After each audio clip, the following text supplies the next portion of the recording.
अच्छा एक बात और है, पानी पियो छान के, गुरु बनाओ जान के, क्योंकि गली गली में गुरु फिरे, हमसे दीक्षा लियो, पर स्वर्ग जाओ चाहे नरक में, हमें बस लिफाफा दियो।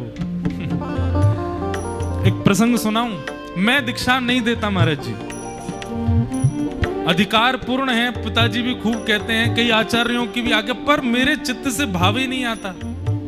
मुझे लगता है दिशा ही ले लो, कथा ही सुन लो, यही मेरी गुरु दीक्षा है। जो कथा में भाव कह दिया उसको जीवन में अपना लो, यही दीक्षा मान लीजिए।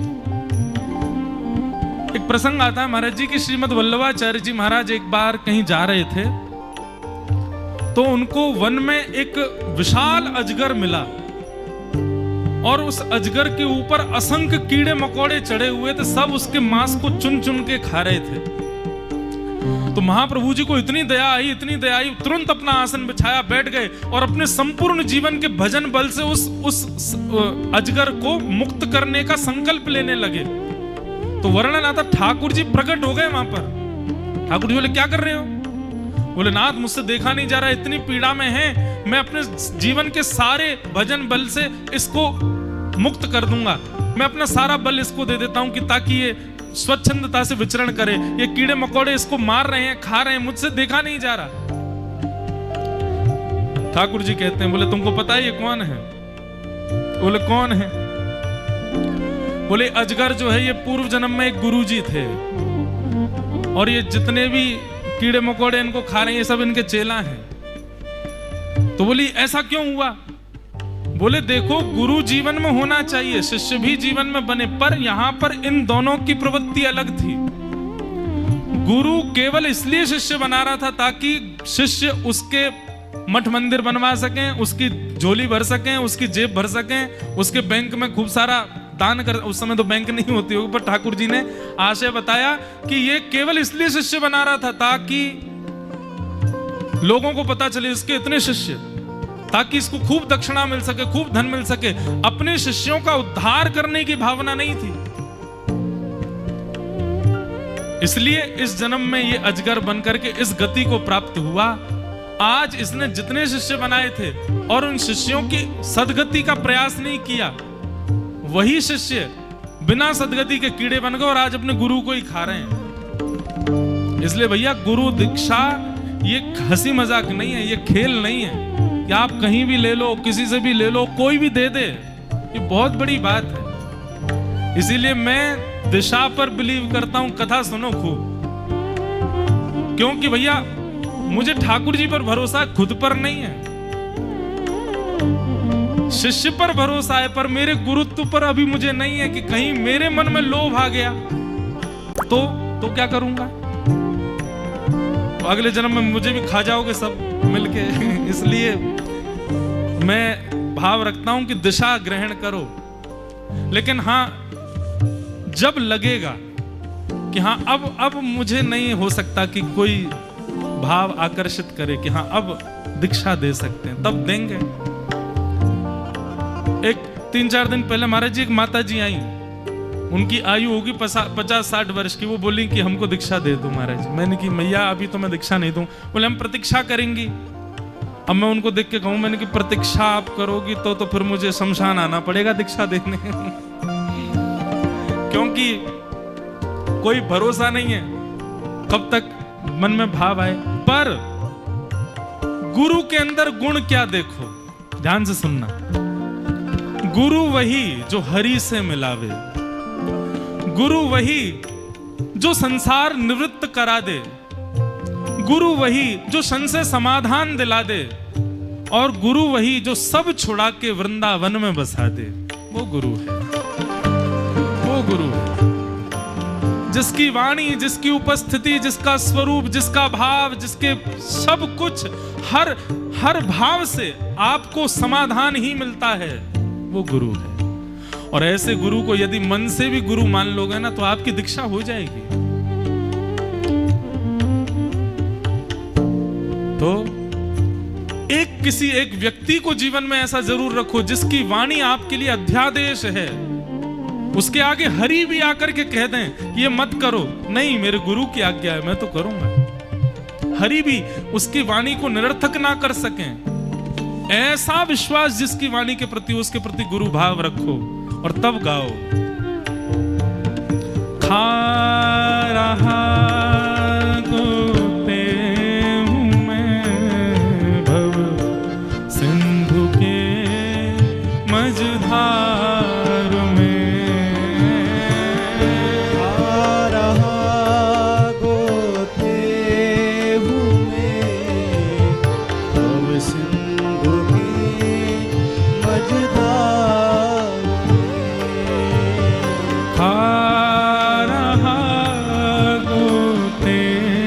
हूँ मैं भव सिंधु के मझधार में।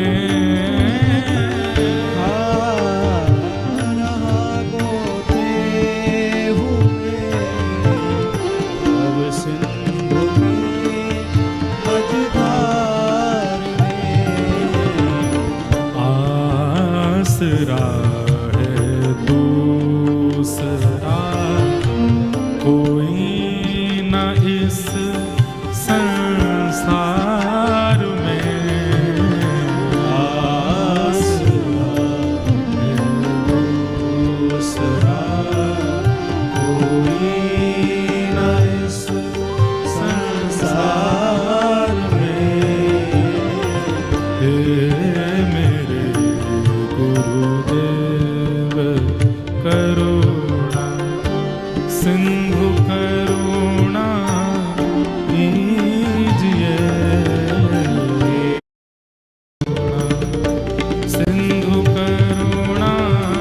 अब शरण में लीजिए।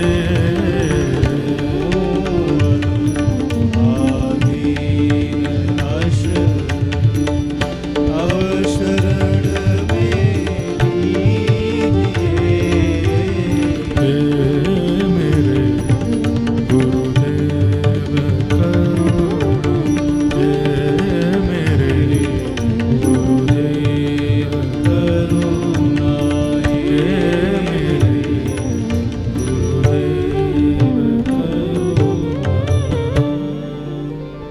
बोलो सद्गुरुदेव भगवान की, कल्प गुरु श्री दत्तात्रेय भगवान की जय। गुरु तो श्री भरत जी के जीवन में और कोई दोष नहीं था, परंतु यहां पर गौर करने वाली बात यह है कि महाभागवत की श्रेणी के भरत जी का पतन हो गया केवल इसलिए क्योंकि बिना गुरु आज्ञा के वन में अकेले अपने मनोभाव से चले गए। भगवत प्राप्ति में बंधुओं एक गुरु का होना तो आवश्यक है, और ये पूरा जड़ भरत रहुगण संवाद गुरु प्रधानता को दर्शाने वाला ही है। बहुत सुंदर भाव है, सुनिएगा आगे। तो गुरु का जीवन में होना आवश्यक है, पर किस प्रकार? केवल दीक्षा मात्र से नहीं, दिशा से, दिशा से गुरु जीवन में आवे। हमारे महाराज जी रामानुज संप्रदाय के एक आचार्य हुए, तो वे आचार्य ठाकुर जी का दर्शन करने गए श्रीरंगम, त्रिचिरापल्ली दक्षिण में हमारे संप्रदाय के ज्यादा स्थान हैं। तो श्री रंगनाथ मंदिर का दर्शन करने के लिए गए, तो वहां पर भगवान जो हैं वो शेष नाग, शेष शैया पर पौड़े हुए हैं। और महाराज जी शेष शैया पर जो श्री रंगनाथ भगवान हैं, इनका इतिहास है, ये देवताओं के अर्चावतार थे ठाकुर जी, जो अभी रंगनाथ मंदिर श्रीरंगम में विराजमान है।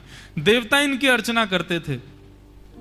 देवताओं से श्री दशरथ जी इनको लेकर के आ गए अयोध्या में, और श्री अयोध्या में समस्त सूर्यवंशी राजा इनकी अर्चना करते थे। फिर जब लंका पर विजय प्राप्त की भगवान श्री राम ने, और जब विभीषण को राज्य गद्दी प्रदान की तो विभीषण ने कहा भगवान मुझे आपसे कुछ मांगना है। तो भगवान बोले क्या चाहिए? तो विभीषण जी कहते हैं कि आप सदा लंका में विराज जाओ। भगवान बोले काय को ऐसा कर रहे हो, हमको वापस जाने दो। लेकिन उसने कहा कि मुझे नित्य आपका दर्शन हो, ऐसी कोई कृपा अनुग्रह करो ना मेरे ऊपर। तो भगवान बोले हमारे पूर्वजों के और देवताओं के भी इष्ट अयोध्या में विराजमान हैं, तुमने मांगा है हम वो तुमको दे देंगे, उनको ले आओ तुम।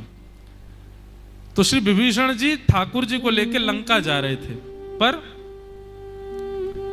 कावेरी जिनके तट पर श्री दत्त भगवान का दर्शन प्रहलाद जी को हुआ, उन कावेरी मैया को भगवान ने कभी आश्वासन दिया था कि जैसे यमुना के तट पर हम विराजे हैं, गंगा के तट पर विराजे हैं, गोदावरी के तट पर विराजे हैं, कावेरी के तट पर भी हम विराजेंगे।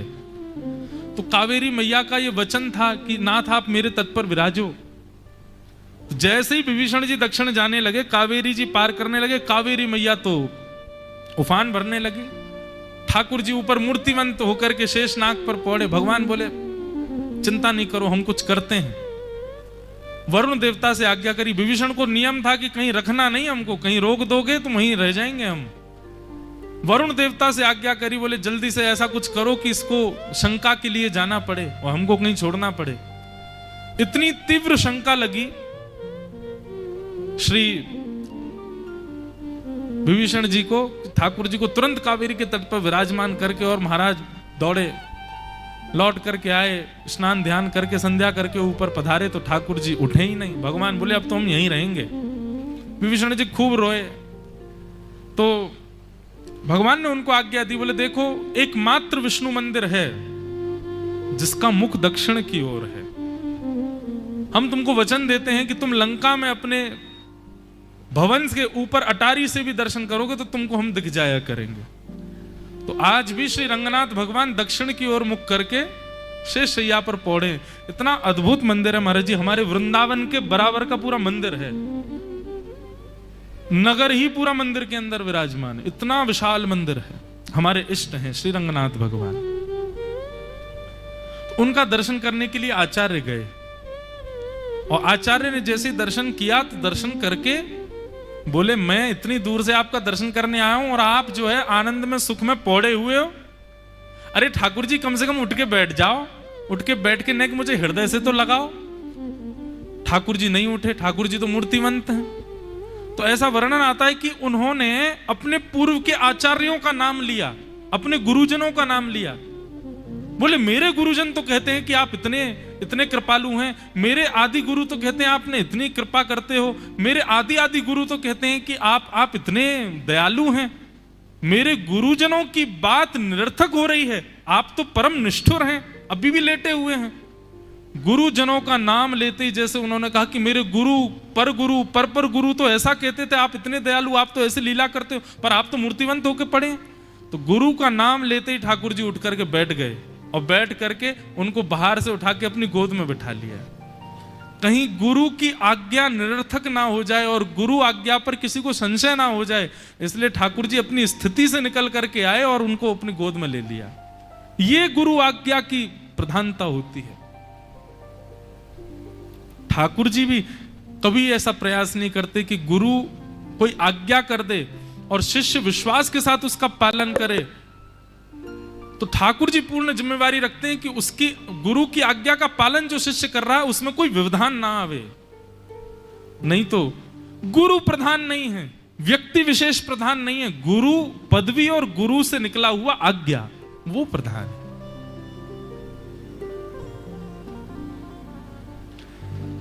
तो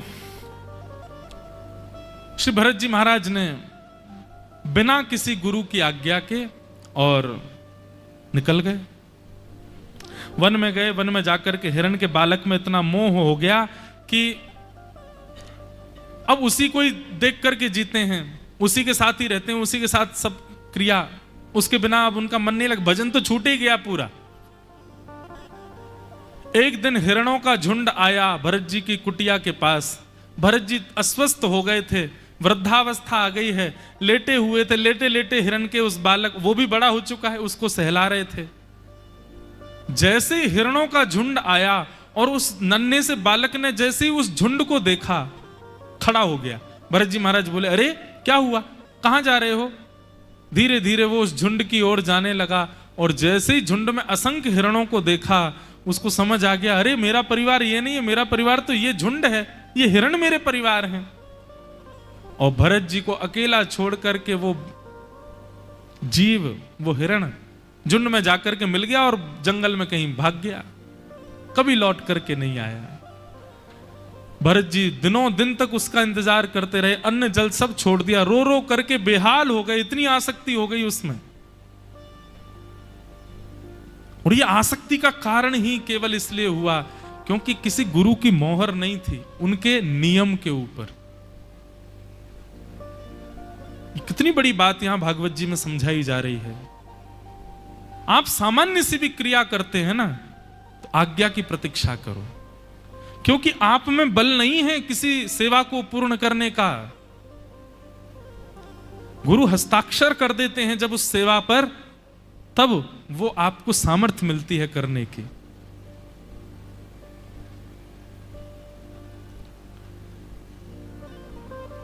भरत जी महाराज व्याकुल हो गए और हिरण की स्मृति में रोते रोते रोते रोते रोते रोते उसी को याद करते करते एक दिन अपने प्राण त्याग दिए। एक महाभागवत की अधोगति हो गई और इसका परिणाम यह हुआ, अंते यामति सागति, अंत में जो सोचते हुए मृत्यु को प्राप्त होते हैं अगले जन्म में वही मिलता है। एक हिरण का स्मरण करते हुए प्राण त्यागे और अगला जन्म दक्षिण के भारत प्रांत में एक हिरण के गर्भ से भरत जी महाराज का हुआ और वो हिरण बनकर के प्रकट हुए। जन्म लेते ही उनके पूर्व जन्म के महाभागवत लक्षण के कारण इतना उनको विवेक हो गया कि उनको याद आ गया कि मैं भरत था, मैं एक राजा था, अपने कुल परिवार का त्याग करके आया, लेकिन एक हिरण बालक में आसक्त हो गया। लज्जा होने लगी अपने ऊपर, मैंने क्या किया। और उसी समय वही राग रहने देना, उसी समय मन में भाव आया कि नहीं, अब मैंने बहुत गलत किया है, अब किसी मानव का स्मरण करते हुए प्राण त्यागूंगा ताकि अगले जन्म में फिर मानव बनूं और मानव जन्म प्राप्त करके फिर उस जन्म को मैं सवार सकूं। वही किया उन्होंने। दोबारा गए वहीं उसी वन में घूमते घूमते जहां उनकी कुटिया थी पूर्व जन्म में, वहीं जाकर के बैठे रहे। वहां एक विप्र का उन्होंने दर्शन किया। उस विप्र को देखते देखते उन्होंने नदी में छलांग मार दी और विप्र का स्मरण करके जब प्राण त्यागे, तीसरे जन्म में आकर के वही भरत जी महाराज पुनर्जन्म एक ब्राह्मण कुल में उनका हुआ और संभवतः फिर से उनका नाम भरत रखा गया। भरत हुए, भरत जी महाराज का जन्म हुआ। लेकिन कल मैं जैसा बता रहा था कि अब की बार वो ऐसे बने, कैसे, जो अपनों सुख चाहे हो तो मूर्ख बन के रहो। वो जानबूझ के ऐसा दिखाते कि मुझको कुछ आता ही नहीं है, मैं किसी काम का नहीं हूं, मैं आपके किसी योग्य नहीं हूं। बाल्यकाल से उनकी स्थिति ऐसी थी कि जैसे जैसे बड़े हुए उनके आगे खिलौने रखे जाते थे। अब बच्चा खिलौना देखते आसक्त, पर वो इतने निरासक्त थे खिलौने यहां रखे वो इधर मुंह करके बैठ जाते थे। ये उनके पूर्व के जन्म के भगवत महाभागवत तत्व का ये उनको गुण मिला कि वो इस जन्म में भी सबसे सर्वथा परे थे और उनको अपने पूर्व जन्म की स्मृति थी। भरत जी महाराज धीरे धीरे बड़े हुए। पिताजी उनको गायत्री मंत्र याद कराते। 6 महीना में ओम शब्द याद करके नहीं सुनाया उन्होंने। बोले एक बार गायत्री याद कर लूंगा, कल को फिर पुरुष सूत्र सिखा देंगे, फिर श्री सूक्त सिखा देंगे, फिर शांति पाठ सिखा देंगे, गृह प्रवेश सिखा देंगे, फिर विवाह सिखा देंगे और फिर लगा देंगे मुझे संसार में। और मुझे संसार में नहीं लगना है इस बार। सबसे परे श्री जड़ भरत जी महाराज एक जड़ के भांति रहते, एक पागल व्यक्ति के भांति रहते अपने घर में। पिता ने ही उनका नामकरण कर दिया, बोले ये तो हमारे घर में कोई जड़ आ गया है। नाम उनका जड़ भरत हो गया। बंधुओं, एक दिन पिताजी की मृत्यु हो गई, जन्मदात्री मां की भी मृत्यु हो गई। ऐसा कथा आती है कि पिताजी, इनकी भरत जी की जन्मदात्री मां पहले ही पधार गई थी, तो पिता ने दूसरा ब्याह कर लिया था। तो सौतेली मां के बच्चे और सौतेली मां तो और ज्यादा भरत जी को प्रेम नहीं करते थे, तो भरत जी उससे बड़े प्रसन्न रहते थे। अच्छा है, कम से कम इनमें आसक्ति तो नहीं होगी मेरी। वो उनके ऊपर घर के सारे काम डाल देते थे। भरत जी प्रेम से इसको स्वीकार करते थे, लाओ और भी कोई काम हो तो मुझे दे दो, मुझसे बिल्कुल प्रेम मत करो, मुझसे कोई आशा ही मत रखो, ताकि मैं भी तुमसे आशा ना रखूं। एक दिन पिताजी भी चले गए, वही एक प्रेम करने वाले थे भरत जी से, वो भी चले गए। तो भरत जी दुखी तो हुए, लेकिन फिर और ने थोड़े संतुष्टि हो गई, चलो एक आसक्ति का केंद्र पिताजी थे वो भी चले गए, अब और किसी में आसक्ति नहीं मेरी। लेकिन ग्रह त्याग नहीं कर रहे हैं। उसके पीछे भी कारण भागवत जी में लिखा कि भरत जी सोचते हैं अगर मैं अपनी इच्छा से घर छोड़ के गया तो ये गलती तो मैंने पहले भी करी थी, अपनी इच्छा से नहीं जाऊंगा, जिस दिन ये धक्के मार के घर से निकालेंगे उस दिन जाऊंगा। पड़े रहते कोने में, इनके सौतेले भाई डांटते रहते हो, तुम कुछ करते धरते नहीं हो, पूरे दिन बैठे रहते हो, खाते रहते हो, खा खा के मोटे हो गए हो। अच्छा, ये प्रसंग भी है कि भरत जी का जो शरीर था वो थोड़ा स्थूल था, लेकिन उनको भोजन के लिए मिलता क्या था? बोले पूरा परिवार जब खा लेता था तो बच्चों से जो नहीं खवता था जूठन बच जाती थी, या फिर कढ़ाई में और भोजन बनाते समय जो जल जाता था, या फिर जो बासा 2-3 दिन का होता था वो भरत जी को भोजन में दिया जाता था। भरत जी उससे भी प्रसन्न रहते थे, बोले अच्छा है, कम से कम जीव की आसक्ति में तो नहीं रहूंगा, ये जला कुचला ही दो, कम से कम जीवित रहूं भजन के लिए, इतना मिल जाए। लेकिन अपनी इच्छा प्रकट नहीं करते थे कभी।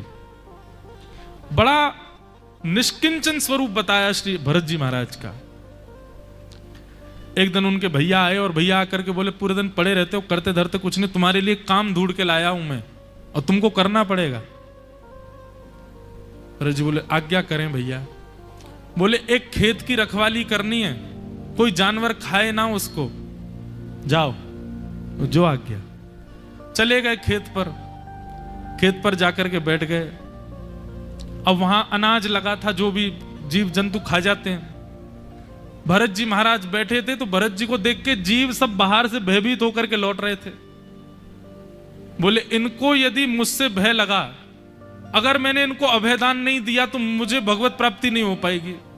भरत जी महाराज तो वहीं खड़े हो गए, उनको बुलाने, आओ आओ आओ आओ आओ, ले ले ले, सब सामग्री जितनी खेत की थी सब लुटाने लगे, चिड़ियाओं को बांटने लगे, बगल बगल से जीव जंतुओं को पकड़ पकड़ करके गैया ले आए, भैंस ले आए, गधा ले आए, सब आओ भैया, राम जी की चिड़िया, राम जी को खेत खाओ मेरे प्यारे, भर भर पेट। पूरा खेत उजड़वा दिया उन्होंने। शाम को खेत का मालिक देखने आया, बोले नया नया आया है, देखूं क्या किया उसने। आकर के देखा महाराज, भरत जी के भैया को जाकर के बता कैसा व्यक्ति भेजा तुमने, उसने एक दिन में पूरा खेत खत्म करवा दिया मेरा।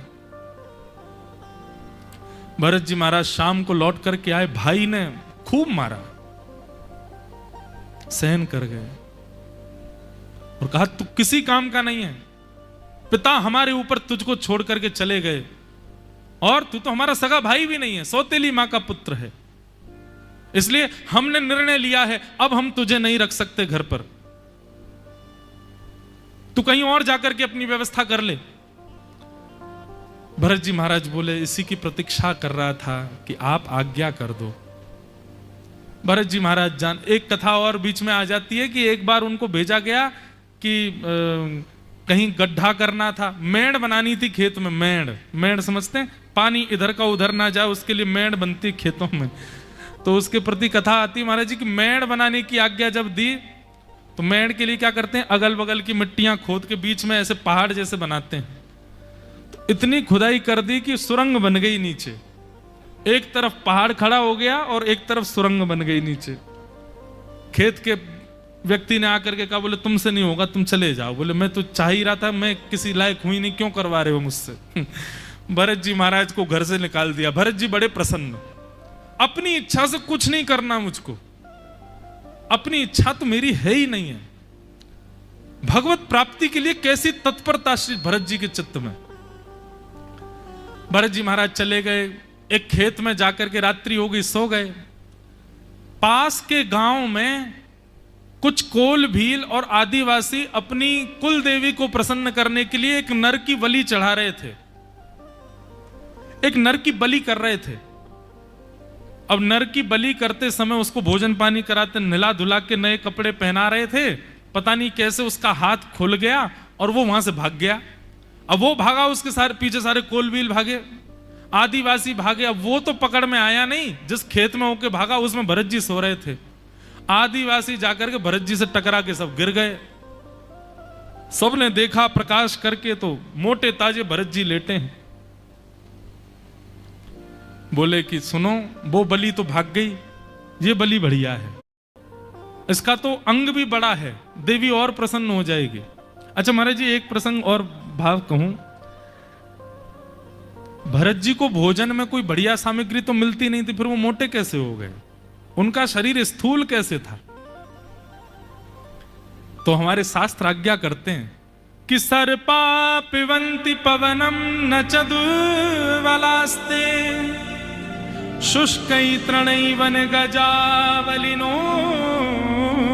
भवन्ति कंदै फलै मुनिगणा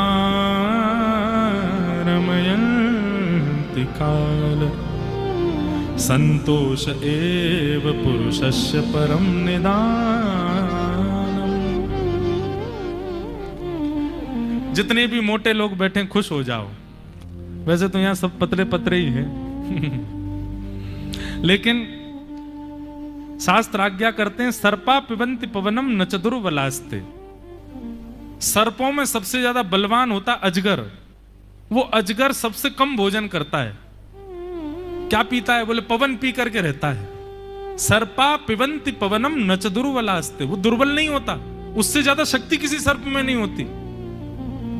और लेकिन उसका शरीर देखो कैसा होता, भारी। शुष्कै तृणै वन गजा वलिनो भवन्ति। जंगल का सबसे बड़ा जीव हाथी क्या खाता है? शुष्क तृण खाता है। पतली पतली तृण खा खा करके घास खा लेता। वो जो वो होते हैं बड़ी बड़ी पौधे होते हैं, उनको तोड़ तोड़ खाता है, या फिर गन्ना खा जाता है।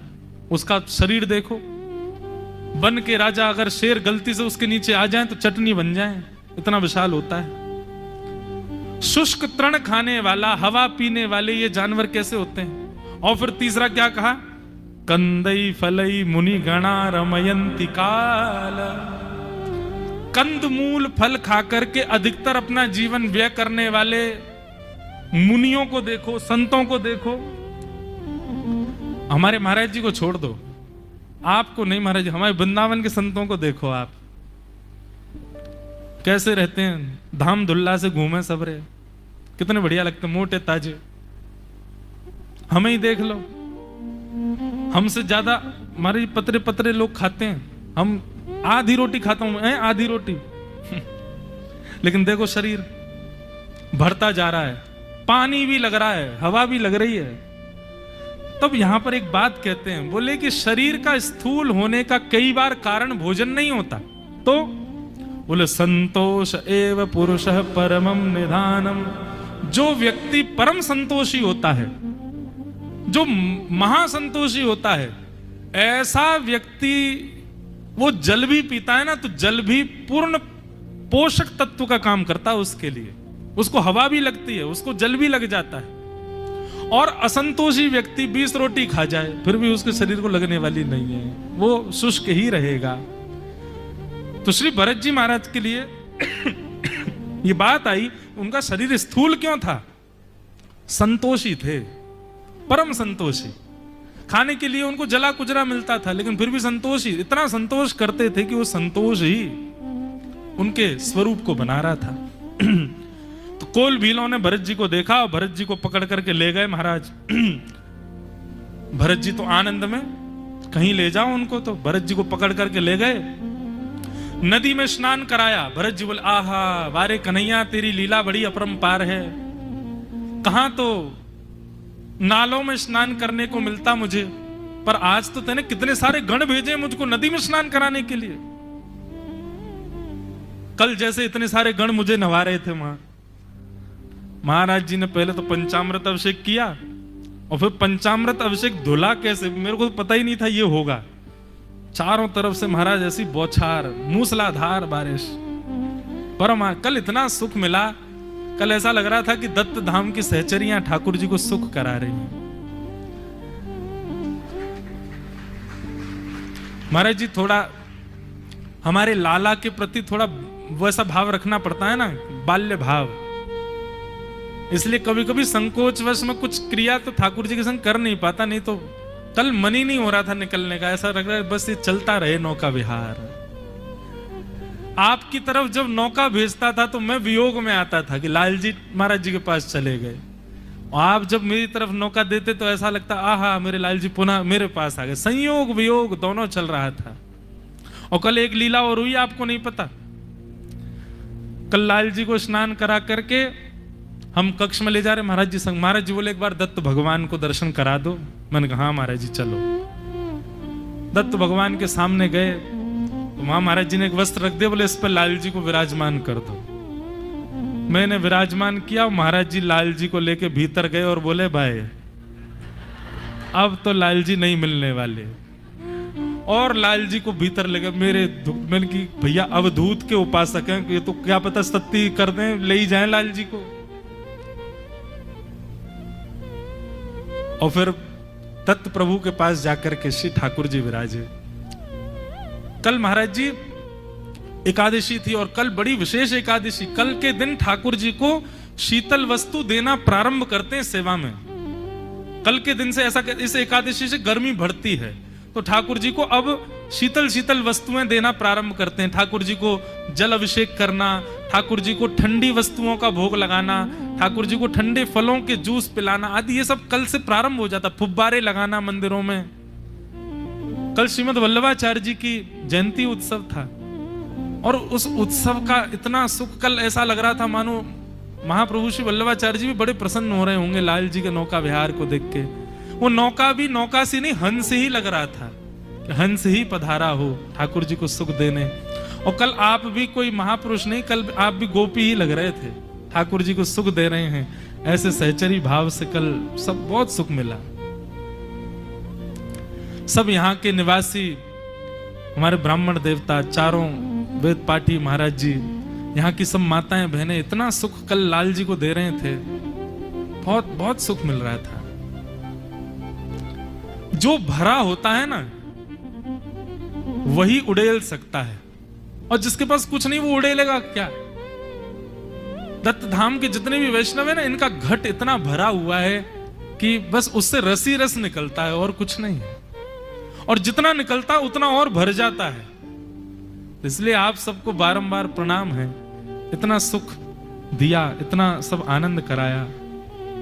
महाराज जी अधिक मास में एक नियम होता है, ठाकुर जी के वर्ष भर के जितने उत्सव होते हैं, अधिक मास में हर दिन सारे उत्सव होते हैं। एक दिन होली होती है, एक दिन दीपावली होती है, एक दिन कुछ होता है, एक दिन कुछ होता है। तो कल मेरे मन में भाव आया कि 4 मास कल्प वो बात की बात है, 1 मास की कथा करने तो मैं आऊंगा फिर से। अगली बार ठाकुर जी के वर्ष भर के सारे उत्सव करेंगे। अच्छा, एक चीज की आज्ञा लूंगा महाराज जी, अगली बार मेरे संग के किसी को अनुष्ठान में बैठाना, मुझे नहीं बैठाना। मैं अनुष्ठान की वजह से मैं कुछ नहीं कर पाया, मुझे खेलना है, कूदना है। रोज मुझको बोलते हैं क्रिकेट आप 4 दिन खेले। अब शाम को क्या होता है कि यहाँ से स्नान करके फिर इतने लोग बाग होते हैं, स्नान करके लगता है उनसे भी मिल लें, उसी समय तो बोलते हैं। अगली बार अनुष्ठान में हमारे पंडित जी बैठेंगे और मैं रहूंगा स्वच्छंद, ताकि यहाँ पे खूब आनंद कर सकें, खूब उधम मचा सकें। और ठाकुर जी के फिर वर्ष भर के सारे उत्सव करेंगे। महीना में होली भी करेंगे, दीपावली भी करेंगे, शरद पूर्णिमा का रास उत्सव भी करेंगे, नौका विहार भी करेंगे, जल के लिए भी करेंगे। जो फिर उसकी पूरी श्रृंखला बना के 1 मास की ऐसी कथा करेंगे। उसमें फिर सुख मिलेगा, आनंद आएगा। और अनुष्ठान में एक नहीं, सबरे ब्राह्मणन को बैठा दी हूं, जितने आए। ये लोग बड़े परम प्रसन्न थे इस बार।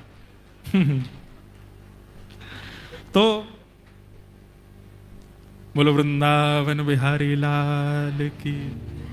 जड़ भरत जी को स्नान कराया। स्नान कराने के बाद 56 भोग पवाए, बलि को खूब खवाते हैं। श्री जड़ भरत जी महाराज इतने प्रसन्न, वारे कन्हैया। देखो ये उनका महाभागवत तत्व है। वो किसी भी स्थिति में ये नहीं सोच रहे हैं कि कौन कर, ये सब सोच रहे हैं ठाकुर जी मेरी व्यवस्था कर रहे हैं। 56 भोग पाकर के भरत जी बड़े प्रसन्न हो गए। भरत जी को लोग बाग नए कपड़े पहनाए। भरत जी और प्रसन्न हो गए, वाह, स्नान भी करा दिया, भोजन भी पवा दिया, वस्त्र भी धारण करा दिए। भरत जी को लेकर के जैसे ही देवी के मंदिर में प्रस्तुत किया, सामने लाल लाल जीभ निकाल करके देवी खड़ी है, हाथ में षडभुज और हाथ में उसके खप्पर कपा आदि आदि जो भी होते हैं आयुध सब लगे थे।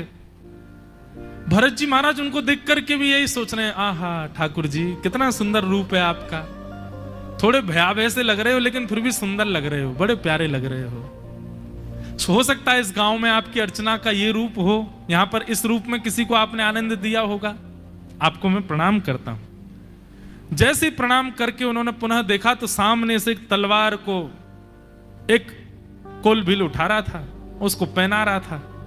भरत जी महाराज ने देखा और देख करके मन में विचार करने लगे, ठाकुर जी क्या मेरी बलि होने वाली है? और जब आसपास के आशयों को देखा तो समझ गए कि बलि होने वाली है। लेकिन भरत जी बोले, अभी तक मैंने अपनी इच्छा कोई प्रकट नहीं की है और अब भी नहीं प्रकट करूंगा कि नाथ मुझे कैसे भी बचाओ। नहीं, मैं इसी चीज से तो बचता आया हूं, पर नाथ मेरी एक चिंता अभी मेरे को हो रही है थोड़ी सी, कि मैं अपने 2 जन्म गवा चुका हूं आपको बिना मिले, और इस तीसरे जन्म में जन्म से लेकर के अब तक मैंने अपनी कोई इच्छा प्रकट नहीं की, क्योंकि स्वेच्छा भी आपसे मिलने में एक बाधा बन जाती है। नाथ मेरी इस चिंता का निवारण करो, मैं आपको मिले बिना इस बार नहीं जाना चाहता, मैं आपको प्राप्त करना चाहता हूं। और बस ये मन में विचार किया, और तभी देवी स्वरूप को देख करके मन में विचार करते हुए, कुपुत्रो जायेत क्वचिदपि कुमाता न भवति, मैं कुपुत्र हो सकता हूं, मैं अभागा हो सकता हूं, मैं दुष्ट हो सकता हूं, पर आप कुमाता नहीं हो सकते। अगर आपको मेरे धर की बलि से अगर प्रसन्नता है तो मैं देने को तैयार हूं, पर मेरी बस उस चिंता का एक निवारण करना, जब तलवार मेरी गर्दन से छुभने वाली हो उससे एक क्षण पहले भी मेरा सर ऊपर करके अपना प्रत्यक्ष दर्शन करा देना, फिर भले ही प्राण निकल जाएं, मुझे चिंता नहीं है। ऐसा मन में विचार करके भरत जी महाराज ने अपने सर को झुका दिया, बलि देने के लिए तैयार हुए। जैसे ही कोलभीलों ने तलवार ऊपर उठा करके और बस बलि के लिए तलवार नीचे करने ही वाले थे, सहसोच्चाट देवी भद्रकाली, सहसोच्चाट सेव देवी भद्रकाली। बोले भद्रकाली जिसकी सेवा वो सब कोलभील करते थे, उन्होंने एक अद्भुत उच्चाटन किया, और वो उच्चाटन इतना भयावह था कि खड़े खड़े सब गिर गए वहीं पर। एक ऐसी ध्वनि प्रकट हुई मंदिर में उच्चाटन की, और चट चट करके पूरी मूर्ति का भेदन हो गया, साक्षात भद्रकाली प्रकट हो गई वहां पर। और भद्रकाली ने उसी तलवार से उन कोलभीलों के सर के धड़ को अलग कर दिया, सबका वध कर दिया, और पुनश्च व्यवस्थित हो गई जड़ भरत जी के सामने।